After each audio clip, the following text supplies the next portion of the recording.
Assalamualaikum warahmatullahi wabarakatuh. Selamat pagi. Apa kabar anak-anak semua? Semoga anak-anak sehat selalu ya. Oke, pada hari ini sebelum belajar, mari kita berdoa menurut agama dan kepercayaan masing-masing. Ya, berdoa mulai. Bismillahirrahmanirrahim. Robbi zidni ilman warzuqni fahman. Ya Allah, berilah saya ilmu dan kepahaman. Amin ya robbal alamin. Oke anak-anak, kita lihat ya, di sini kita akan masuk ke tema 8, keselamatan di rumah dan perjalanan.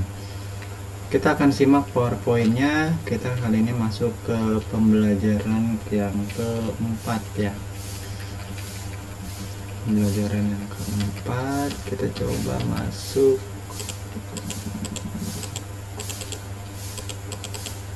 Ya, ini dia. Menggunakan tanda titik dalam percakapan. Tanda titik digunakan pada akhir kalimat. Ingatkah kamu tentang aturan penggunaan tanda titik dalam kalimat?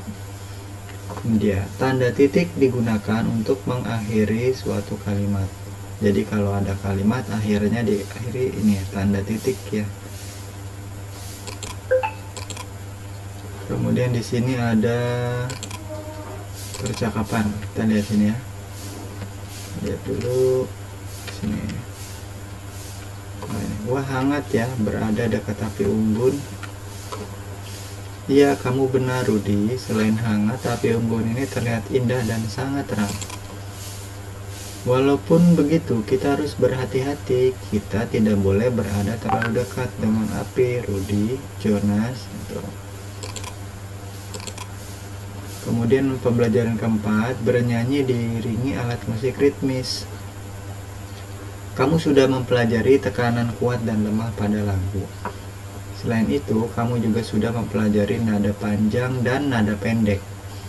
Kamu menentukan kuat lemah atau panjang pendek nada menggunakan alat musik ritmis. Misalnya alat musik pianika.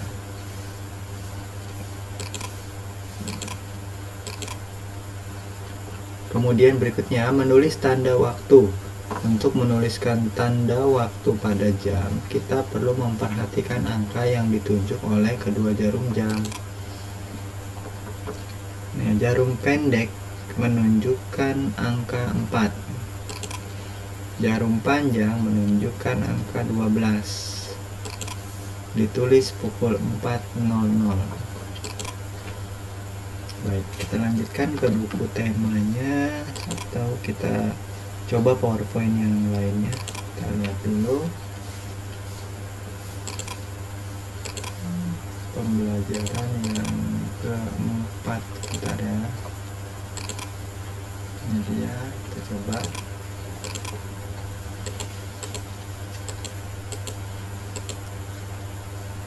Oke, kita lihat di sini.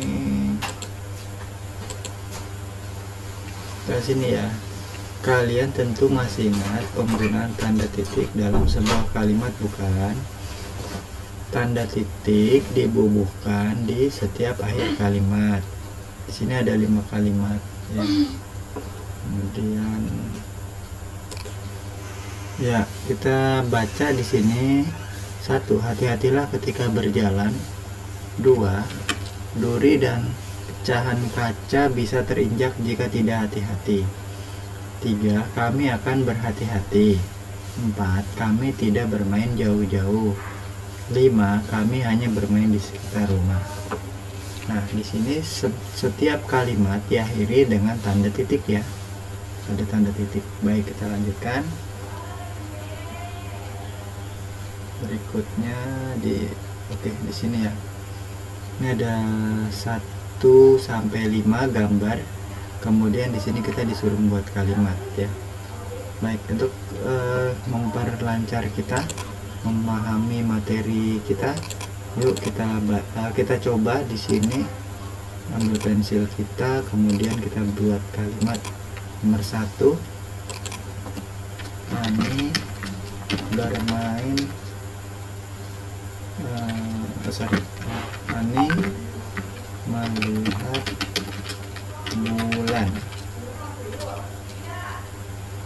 kami melihat bulan di malam hari. Titik. Nah, ini ya, jadi kita buat kalau sesuai gambar. Nomor 2-nya Budi bermain mobilan, titik. Nah, ini ya. Kemudian nomor 3-nya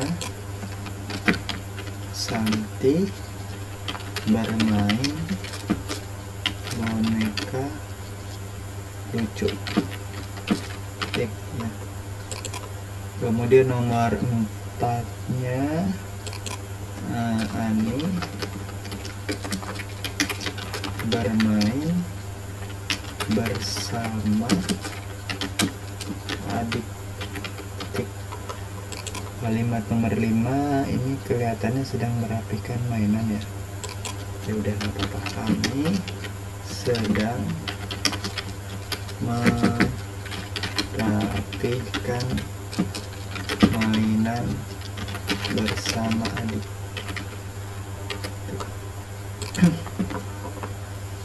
Nah, kita sudah membuat kalimat, lalu kita bacakannya juga sudah ya.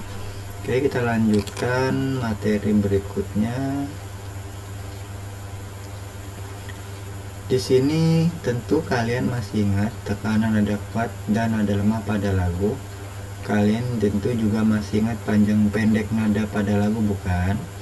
Oke, di sini ada lagu apa ini, bulan ya. Kita coba nyari di internet nanti ya. Kita coba nyari di internet. Oke.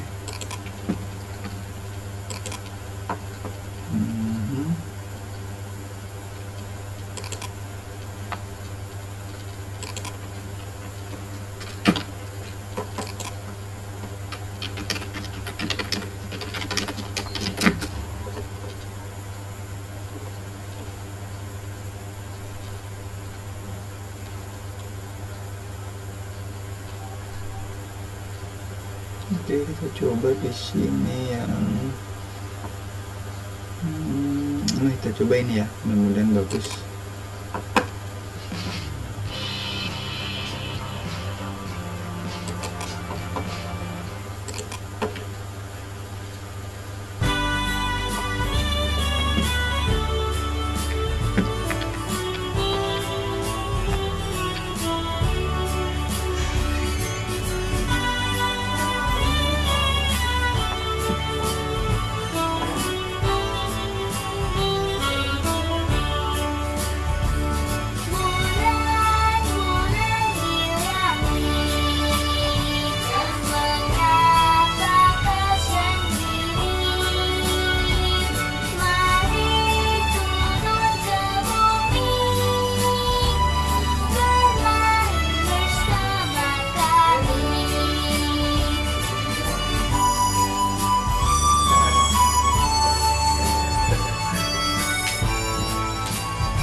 Oke, kita sudah menyaksikan ya lagunya.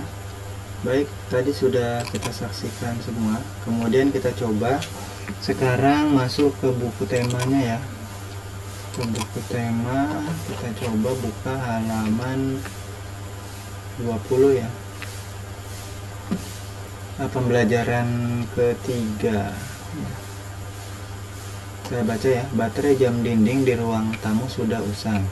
Baterai jam dinding harus segera diganti. Ayah meminta Udin untuk menggantinya.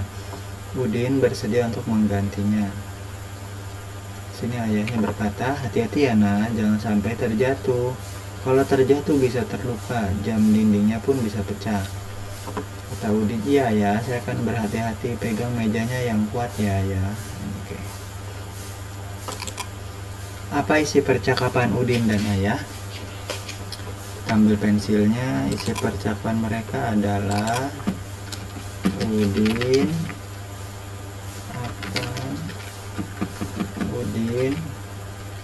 mau membantu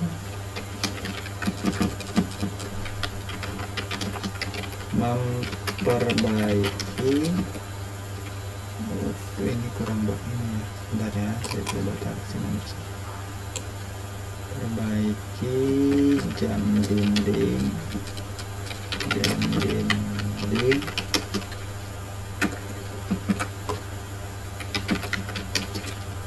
dengan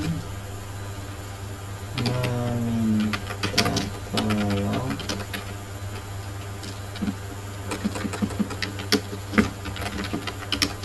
ayah untuk memegang meja.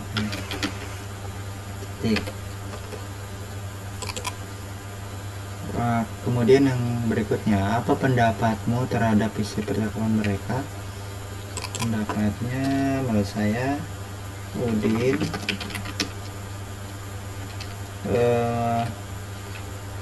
mau membantu orang tua untuk melakukan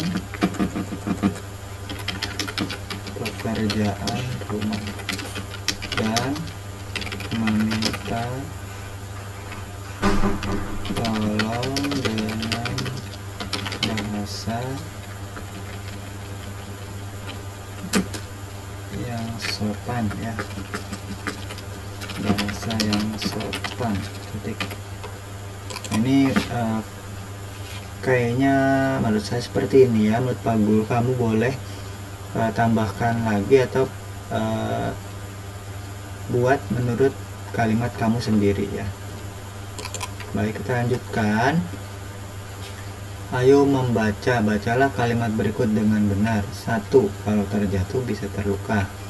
2. Jam dindingnya pun bisa pecah. 3. Iya ayah, saya akan berhati-hati.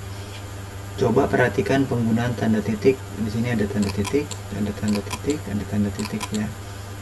Di sini tanda titik selalu dibubuhkan atau ditaruh di akhir kalimat ya. Oke, kemudian kita lihat sini. Coba tulis lagi kalimat berikut dengan benar. Tulislah dengan memperhatikan penggunaan huruf kapital dan tanda titik. Oke, di sini kita perbaiki saja. Nanti kamu tulis ulang ya. Kalau kamu mau tulis ulang di sini, kita sini ya. Oke, besar harusnya. Batu, baterai, jam dinding di ruang tamu sudah usang. Titik. Ini ya. Jadi ada B besar dan akhirnya titik gitu ya. Kemudian nomor 2 di sini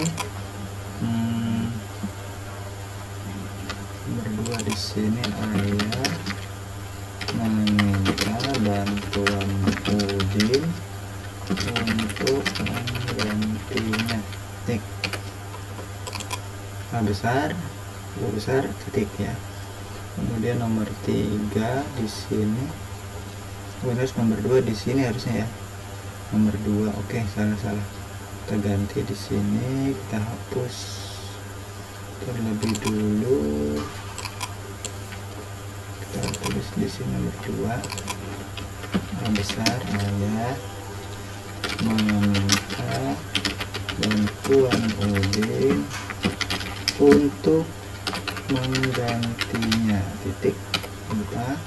Kemudian nomor 3, ayah dan Udin sama-sama memperbaikinya. Kemudian nomor 4, ayah berterima kasih kepada Udin. Oke, nomor 4 titik ya. Ini juga ada yang ketinggalan titiknya. Tadi saya belum ngasih titik, ini Pak Guru kasih titik ya.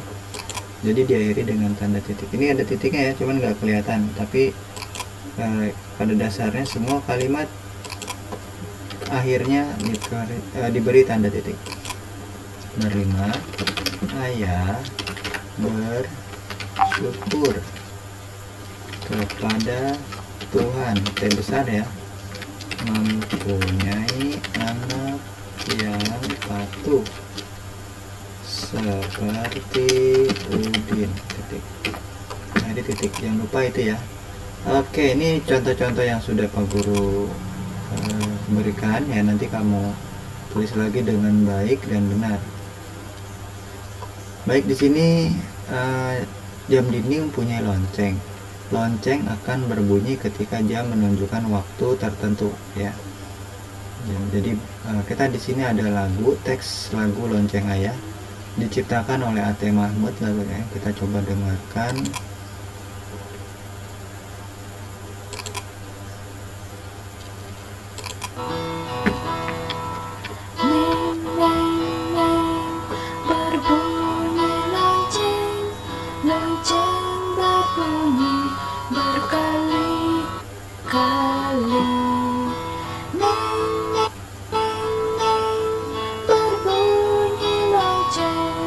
Lonceng ayah baru dibeli.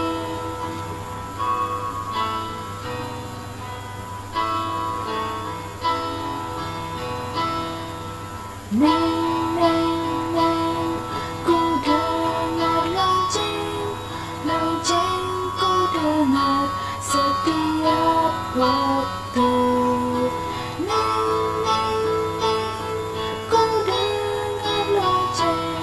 Lonceng ayah tepat selalu. Oke, baik, kita sudah lihat tadi ada lagu dari ciptaan A.T. Mahmud, Lonceng Ayah ya. Oke, lagu Lonceng Ayah harus dinyanyikan dengan nada yang tepat. Nada harus dibunyikan sesuai dengan panjang pendeknya. Panjang pendek nada dapat dihitung. Satuan hitungnya berupa ketukan. Ketukan itu teratur. Perhatikan panjang pendek nada berikut. Nada 1 dibunyikan 1 ketukan. Nada 6, 7, angka 6-nya dibunyikan setengah ketukan, dan angka 7 dibunyikan setengah ketukan. Baik, kita akan lanjutkan di sini. Kalau kalian ada kesempatan, silahkan nyanyikan lagu Lonceng Ayah. Kalau bisa dengan iringan pukulan ya, dengan tepuk tangan, atau kalau bisa juga dengan alat musik ritmis ya.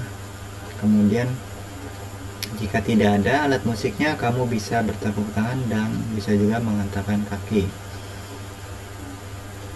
Kemudian di sini jam dinding berguna untuk menentukan waktu.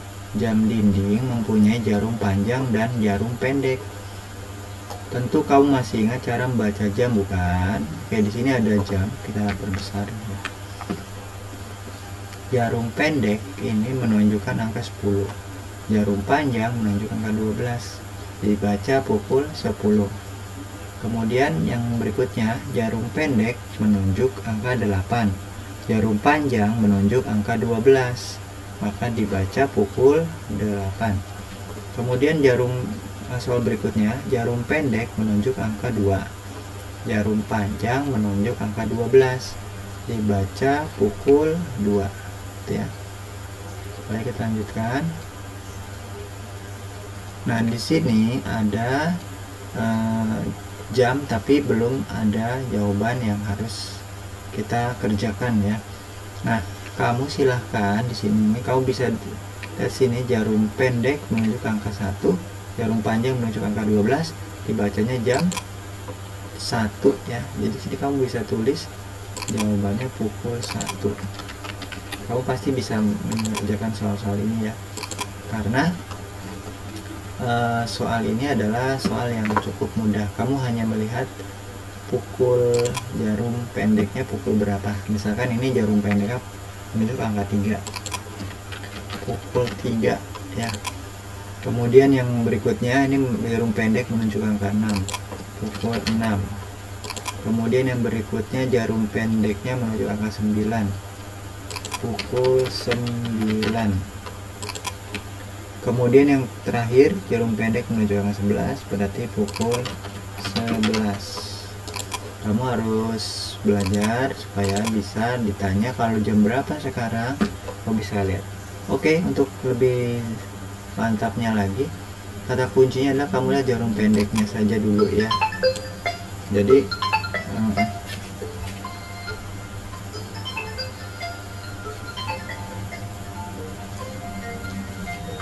oke, jarum pendek ini kalau kamu lihat adalah patokan jamnya, sedangkan yang untuk menitnya baru setelah itu kamu bisa menentukan kapan menitnya tersebut bisa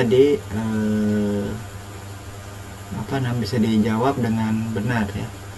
Sebenarnya cukup mudah kalau menentukan menit ya. Pak Guru coba sampaikan aja ya. Jadi sini ada sebuah jam, kita akan langsung belajar menit ya. Kalaupun kamu nggak ngerti ya, kamu lama-lama pun akan tetap belajar menit ya. Ini pemula aja ya. Misalkan jarum ini kita udah tahu ya, di sini yang kita pelajari ada jarum menit. Kita akan belajar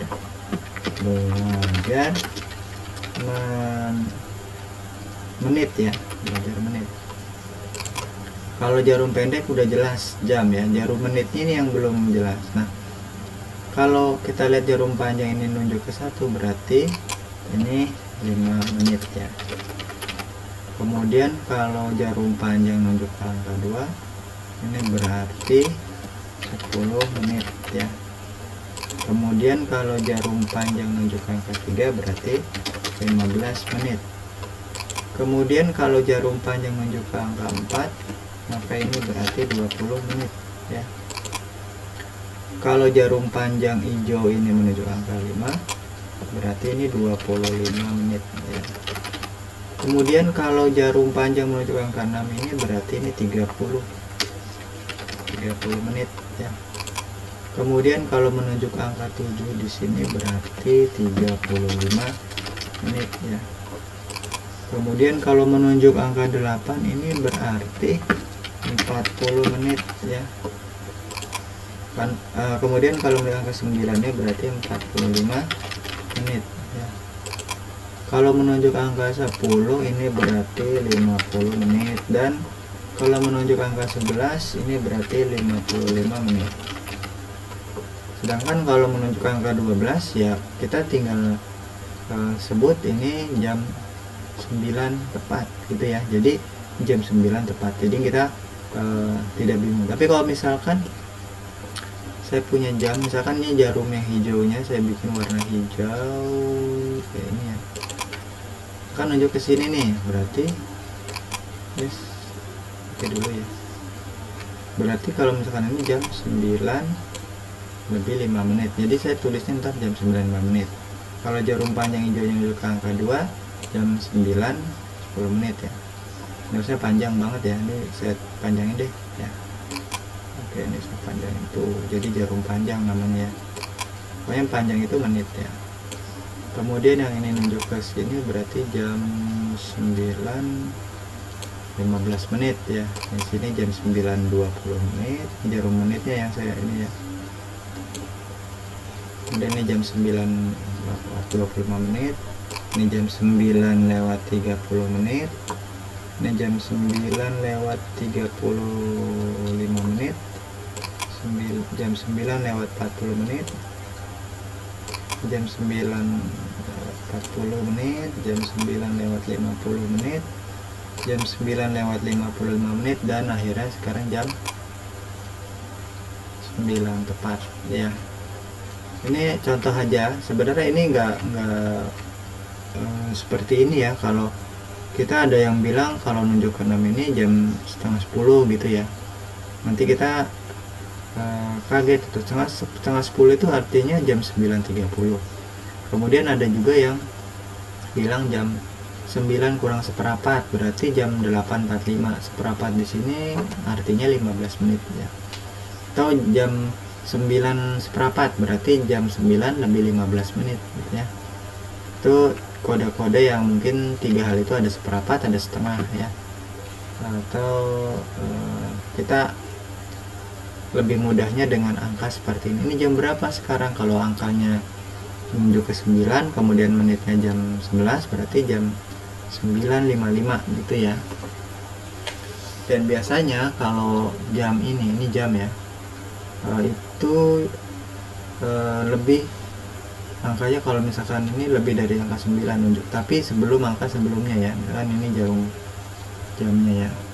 Nah, tadi kita sudah belajar jam ya. Pak Guru akan akhiri pelajaran ini. Pak Guru mohon maaf sebelumnya ya. Kalau kalian kesulitan silahkan bertanya sama Pak Guru atau orang tua kalian. Kemudian Pak Guru akhiri, subhanaka Allahumma wa bihamdika asyhadu an la ilaha illa anta astaghfiruka wa atubu ilaik. Assalamualaikum warahmatullahi wabarakatuh.